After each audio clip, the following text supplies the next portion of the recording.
Themis, goddess of justice. She's going to be looking down on us today because we got a hot topic. We need her guidance. We're beginning our adventure in the green pastures of New Westminster.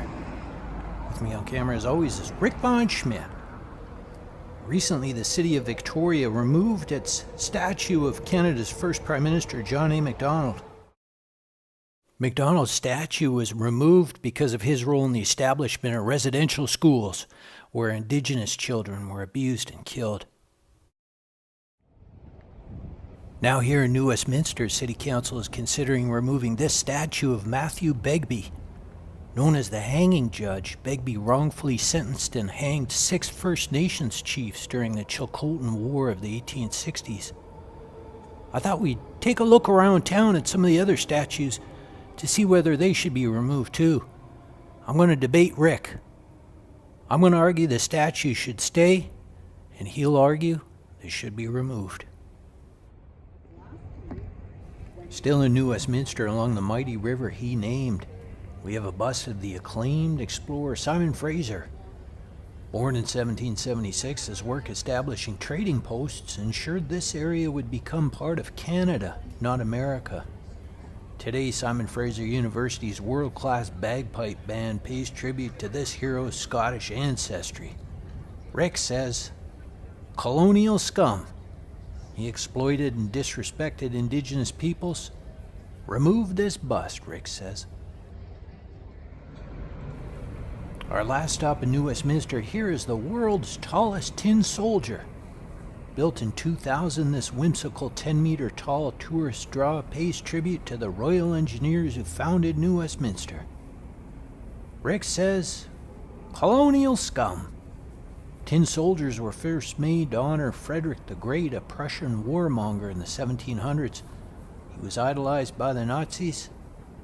Remove this soldier, Rick says. Now at Vancouver City Hall, we have a statue of the successful explorer, Captain George Vancouver. This wonderful man who gave our city its name was born in England in 1757. He discovered this area in 1792. A brave and adventurous gentleman. Rick says, colonial scum. His surveying of the area opened the door to other invaders. Indigenous people were quickly wiped out by genocide. Remove this statue, Rick says. Here we have a bust of David Oppenheimer. Born in 1884 in Bavaria, this wonderful man was Vancouver's second mayor. Fitting that his bust is located in Stanley Park because in 1888, he opened this world-class green space enjoyed by millions. Rick says, colonial scum. Before he opened Stanley Park, he displaced the peaceful Indigenous people who lived here. He destroyed their homes and violently evicted them. Remove this bust, Rick says. At the park's opening ceremony was this man, Lord Frederick Stanley. That's where the park gets his name. Born in 1841, this fine man was Canada's 6th Governor General and is remembered fondly as the fella that gave us hockey's Stanley Cup. Rick says, colonial scum. The statue's inscription says the park is for people of all colors, creeds, and customs.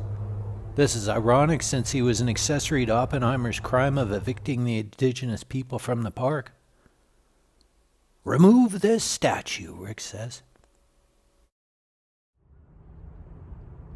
Also in Stanley Park here is a statue of the great Scottish poet Robbie Burns.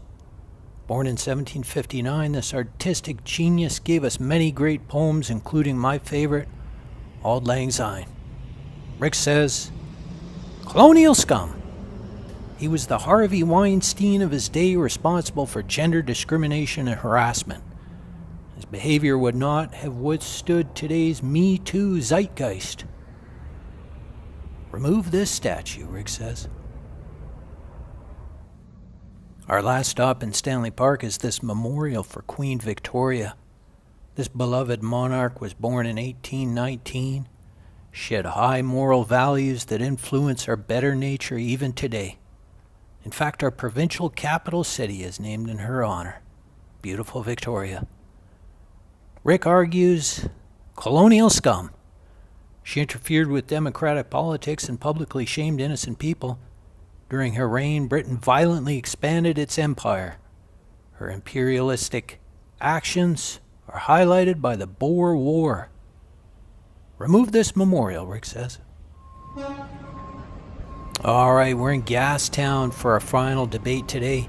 This is one of Vancouver's favorite neighborhoods, and it's named after this fella, John Dayton, better known as Gassy Jack. Born in 1830, Gassy was a founding father of Vancouver. He opened our first bar, and our thriving local microbreweries today tip their hat to his fine legacy. Rick says colonial scum. At the age of 40, Gassy married a 12-year-old Indigenous girl, and when he died a few years later, he didn't leave her anything in his will. Remove this statue, Rick says. Out at the University of British Columbia, Rick, we have another option. Instead of removing old statues as you suggest, maybe we can make something new. Erected in 2017, the 17-meter beauty is called the Reconciliation Pole. It's an offering to recognize and reconcile our dark history of residential schools. Good buddy at the top there, that's a friendly eagle. And he's flying into a future where all cultures can live together in peace.